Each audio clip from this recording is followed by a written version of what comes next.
ایک آدمی نماز تراویح پڑھنے کے لیے آیا، مسجد کے اندر نماز تراویح کی جماعت ہو رہی تھی، فرض عشاء کے باجماعت ادا ہو چکے تھے۔ اس نے وضو کیا، وضو کرنے کے بعد آ کر اس نے پہلے فرض ادا کیے 4 عشاء کے، اس کے بعد 2 رکعت سنت مؤکدہ ادا کی، اس کے بعد نماز تراویح کے اندر شامل ہو گیا۔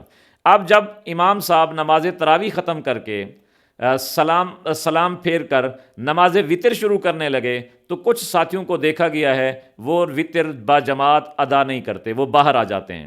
ان سے پوچھا جاتا ہے کہ بھی وطر بھی جماعت کے ساتھ پڑھ لو، آگے ان کا جواب ہوتا ہے کہ ہم نے عشاء کے فرض تو جماعت کے ساتھ نہیں پڑھے تو وطر کیسے جماعت کے ساتھ پڑھیں؟ تو بھائی اگر عشاء کے فرض با جماعت نہیں ہوئے کوئی مسئلہ نہیں، اس کے ثواب سے تم محروم ہو چکے، تو وطروں کو با جماعت ادا کر کے اس کا ثواب تو حاصل کریں، اس کی جماعت کا ثواب تو حاصل کریں۔ یہ تو نہیں ہے کہ ایک نماز کی اگر جماعت رہ گئی تو دوسری نماز کی جماعت خود بخود چھوڑ دیں۔ بھائی دونوں نمازیں الگ الگ ہیں، دونوں کو اگر با جماعت ادا کریں گے تو دو ثواب ملیں گے، اگر ایک با جماعت ادا کی اور دوسری با جماعت ادا نہیں کی تو ایک کا ثواب ملے گا۔ تو اگر عشاء کے فرض با جماعت نہ پڑھ سکو تو وطر ضرور با جماعت پڑھا کرو۔